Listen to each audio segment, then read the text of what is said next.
semua proses penyelesaian masalah Al-Zaitun sedang berproses.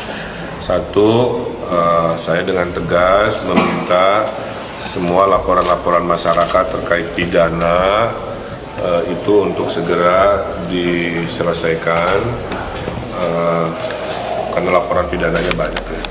Kedua, kalau diduga ada perputaran uang yang ilegal dari kegiatan-kegiatan yang melanggar hukum, itu juga untuk segera dibekukan sehingga menghindari perputaran perputaran ilegal ini mendanai hal-hal yang merongrong negara, kira-kira begitu.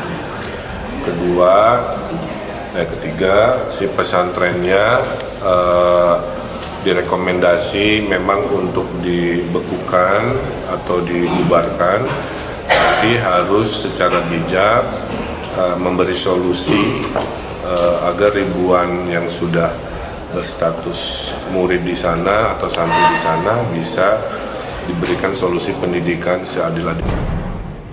Ini banyak rekening-rekening yang utang atas nama Panji Gumilang yang bayar jamaah. Jadi ini juga ada program namanya Jamas, Jalan Menuju Masyarakat Sejahtera. Ada beberapa program yang ternyata gagal, yang bayar cicilannya itu adalah jamaah NI-nya yang ada di Roterial. Ini yang menurut saya juga perlu diketahui masyarakat banyak. Jadi Panji Gumilang ini sebenarnya kejam sekali, sadis sekali, Mbak. Apa ini itu, bahkan orang yang sudah keluar dari NI ini masih ditagih dengan program ini, Mbak. Cicilannya masih harus membayar. Ini yang sampai sekarang juga teman-teman mengeluhkan, kita sudah keluar tapi masih ditarik infak untuk yang Jamas. Padahal ini kan dulu programnya Panji Gumilang, tapi ketika gagal pinjam ke bank yang bayar adalah jamaahnya gitu, Mbak.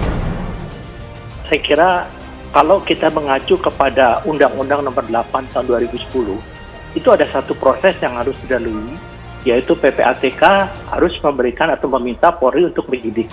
Kita sebetulnya bisa melakukan pendekatan dari hukum pidana, yaitu pasal 374 penipuan dan penggelapan dengan ancaman hukuman 4 tahun. Tadi Mas Ken sudah menyebutkan, bahkan sampai sekarang tanda kutip dipaksa.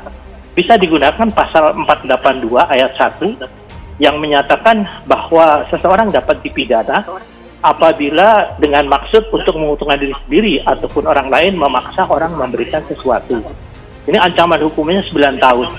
Nah, kalau dua pendekatan atau laporan 374 atau 482 ini bisa disampaikan kepada Polri, tentunya penyidik Polri akan segera melakukan tindak lanjut dengan tindak pidana yang dilakukan oleh saudara Panji Gumilang.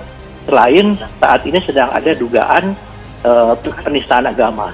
Ada satu hal, Mbak Putri, yang menurut saya ganjil. Kalau memang betul pernyataan saudara Panji Gumilang bahwa negara membantu pesantren itu, pertanyaannya adalah diberikan kepada siapa? Perorangan atau kepada yayasan? Karena tadi kan jelas Pak Yunus menyampaikan tidak sembarangan perorangan bisa menerima dana. Tentunya di sini BPK juga harus turun, ya. Jadi menelusuri apakah betul yang dikatakan 36,6% atau 40 miliar lebih itu diberikan oleh negara.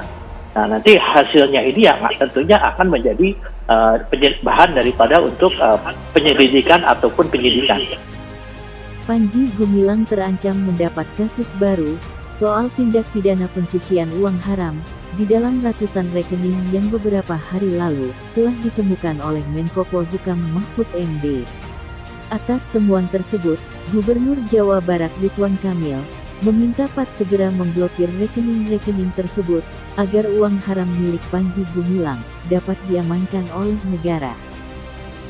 Ya, tentu yang bisa kita lakukan sekarang adalah bagaimana para korban, ya. Tadi apakah itu korban karena uang gitu kan, atau yang lainnya itu bisa dipulihkan kembali lah. Yang pertama. Nah, kemudian yang kedua, ini kan rekeningnya sudah jelas 256 rekening, ya, agar jangan sampai ya rekeningnya saldonya menjadi kosong gitu ya.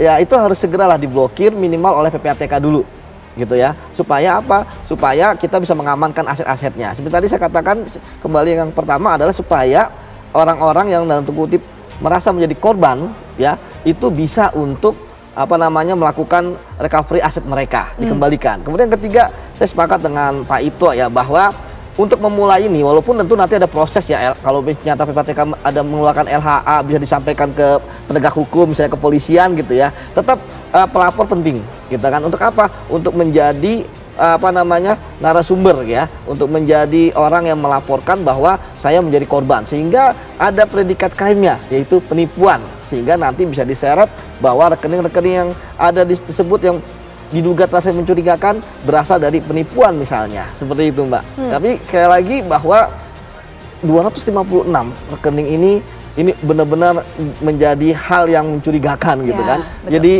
istilahnya kok bisa punya 256 rekeningnya. Dan satu hal yang perlu disampaikan lagi pada publik ya dari Prof Mahfud adalah berapa sih mutasi rekeningnya? Lagi-lagi, ada pengakuan mengejutkan dari Ken Setiawan, yang merupakan mantan pengurus di Al Zaitun. Ken membongkar kejahatan Panji Gumilang, yang menipu jamaahnya dengan meminjam uang di bank, namun yang membayar cicilan kepada bank adalah para jamaahnya. Panji Gumilang meminta iuran jamaah, berkedok program Jamat, Jalan Menuju Masyarakat Sejahtera. Badan Reserse Kriminal Polri saat ini tengah mengusut dugaan tindak pidana terhadap pemimpin Pondok Pesantren Al Zaitun, Panji Gumilang, menyusul dengan sejumlah pernyataan kontroversinya, salah satunya terkait adanya dugaan penistaan agama.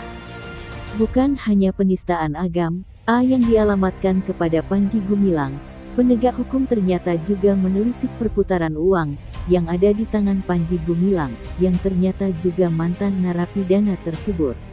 Dalam proses pengusutan dugaan tindak pidana, penegak hukum mengendus adanya ratusan rekening bank aktif milik Panji Gumilang dan Ponpes Al Zaitun yang dinilai tak wajar dan sangat mencurigakan.